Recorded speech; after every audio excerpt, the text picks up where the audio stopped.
TV so enyumre interview me ko speed papa fi say ensam na meti ya na me say yedi ho enkomo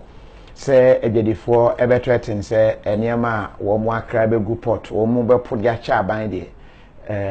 ye ntire ne mpanyin nsem da fi say wo mo na ye wo mo dia ehia wo mo eyi pa de na ama aba ne sa. And secondly, menya these complaints from viewers, especially Ghana for woman say port hono say omampani etwenani ehwe ho nyema ahodo bi ekoso a emwa ema adwadi enkoso adwadifo enkabomuku ewo man Ghana guta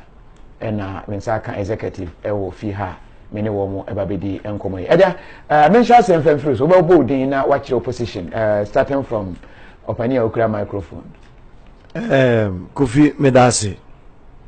Bidinde Nanapuku many Greater Accra Regional Secretary Namasa Dobo as National Deputy Secretary Guta. All right. Fama openia odi ho na fe ononso ma yenhu ni diviaja. Govi efeme David Kodja Martin dan kan so ni fahene. Oye ni fahene. Yes. Okay. Dan kan so ni fahene me. Okay. Chamber of Commerce on president. And I pledge dan kan so ni fahene. Okay. Na me na me Greater Accra chairman. And now call national so I'm the deputy PR. The whole Ghana. I guess I'm no most national executive. National executives. Asam no dia na ma ye den sa. Wo ba enkrata bebre to a wo bo na dia me yam hye me dia na aba, dia na asesa. Kofi mame nchia Ghana for ntiti ne edwadifo. Ene ye nnuan ma omo ama no ne a. Me say me phone ne ma charge ne 3 times. Ama no ne for a omo frɛ. Say dia na ekoso. In fact, yeni abre na ansa na mekasa no asem ba ko pe me mpese me emotional asem ba ko pe na mpese me kase ifi abosia itwa wa ya na sa asem ya maka min chirim besepa eni konya haba sisa na obanya safo me say if you abosin twawa ya adenti na mekasa hwehwem pepesi ekuta me ene your executive meeting your one enya pose na ba ye from me ye first secretary ye from me ye first secretary e dey asema mobile phones for ena efre nti ye wie na electrical access so frɛ enti yen ye Ghana house nti ye wie na ne yesi yenko electricals opera ho ye wie ani aba circle ye call opera for no ho electricals ho aban baba power na cable light cable ya de wiring ya ukoyia ni e calculate ni ewo coilsim kwa ba akoni abonebo ne dia ye duty ama ena yesesa aben fofi antoata ena almost ye free BB benchmark values almost the buy that took effect from 26th of July 2017 ama ade ani ye calculating in course no afedi ye be in meters it duty ana omutua ebia 35,000 a recall 65 68 70 manko fusu ya no mo se nyehwe ega ye ka ba so diske free SHS enti no ye be fa ne sa fofi antota ye hu ne ba ya ene ba ku container bedu tema port ni agent di duty paper brain was na dey mention me space yinti ana okofa ne space share okotua duty 312,000 Ghana cedis 312 at the first note you are saying 65 no from 65 to previous administration now otua 35 for akos higher 45 and na yesesa aben oko 65 68 na ko bia 70 fine afraid here enwa ni duty agent Dubai ene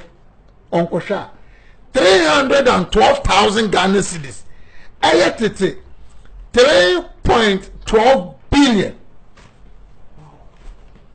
duty na yeso nkotu ya no bank rate aya 4.48 no o convert ko dollar yeso metua $66,000 our 20-footer container or they just about $30,000 na year aden Ghana aden a dear pa na ekoso Ghana aden say you say egredifo no omo pese ene amro bese ye po say egredifo egredie na omo pese ye nya yo nye ekoso no yese oman panyimfo so omo mo kan kire say ewura no ye pese mu je egredie ye bejai nene ensama electricals can say ensama phone accessories ni mobile phone dealers omo can say and then some shoe sellers can say I mean ya black as I share ya containers na si port no nana oni ni ministers omo fa omo fa container no containers esi wonyina ya de cha omo fa na omo fa nye free SHS omo fa containers no na omo nche enyema ye mu na omo nche aden boni be pa na gedifo e de diga na mpanyifo se mi ko yi container 68,000 official paper no say buy medical papers no more 68,000 February March me ko the same container, the same goods,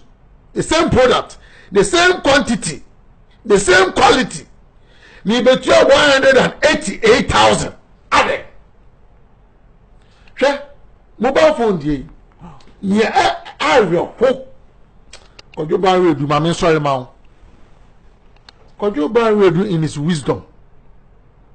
Every who say top tax.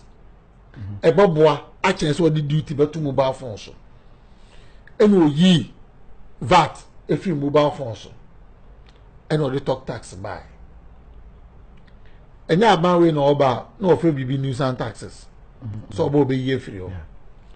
talk tax ye de o aban peska me de bi news aban de sika ena de your man yi and say o per tax to the best of my knowledge yeah top tax na mentesi ya tumuda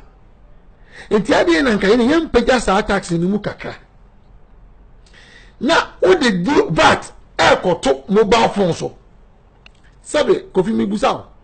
wa kokokora uku na o manu nzo no enti ye bu na Ghana mpanyimfo mu dwadifo anaso mo fi se ye nyo bia na wo ye sa de we ya Bible so ye papa nko ni mu nti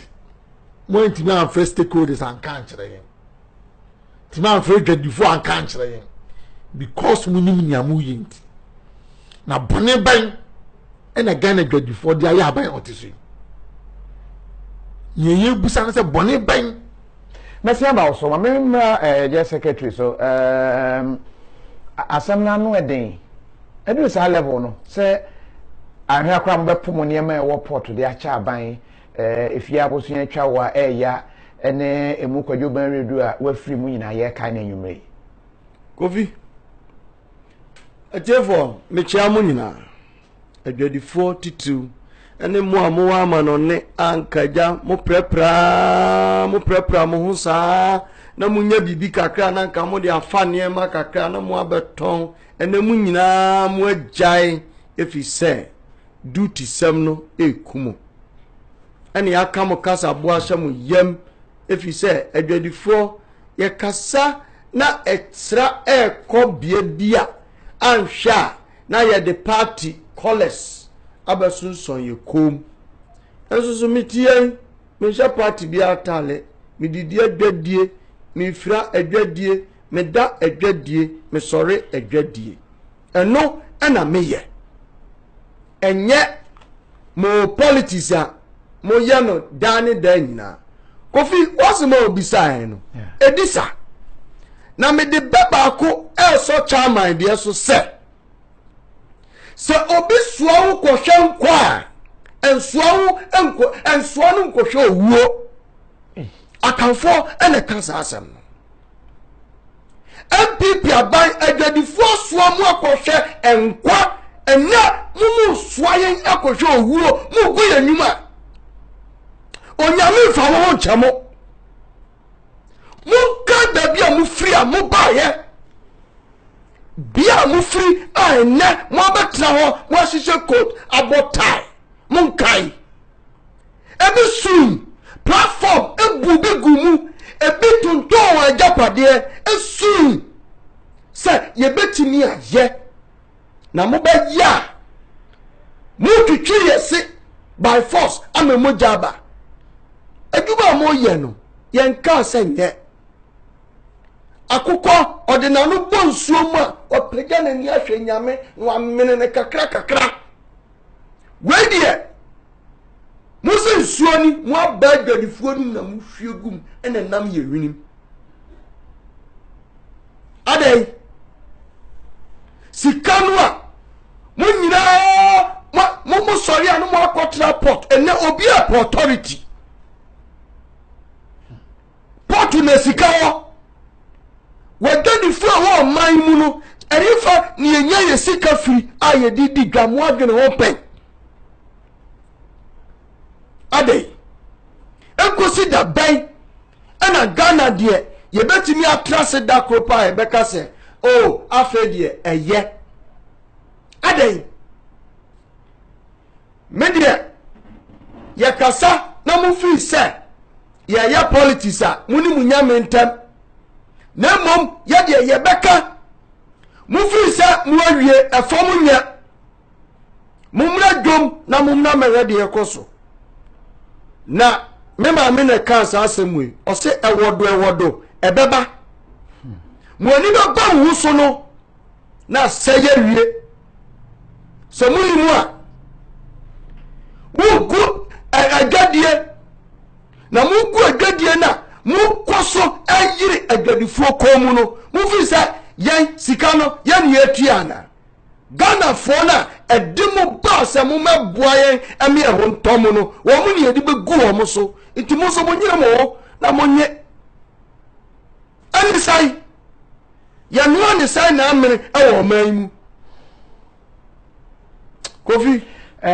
seriously look at me chairman ni aspeto ho se chairman ni ase atata ni so e ma me sai kan comment bi wa ha kra ohene ken wo se Kofi I bought a car from Germany last year. I nearly cried because of duty. Because see ho na me ntimi entua because duty or estimating, you know. Baby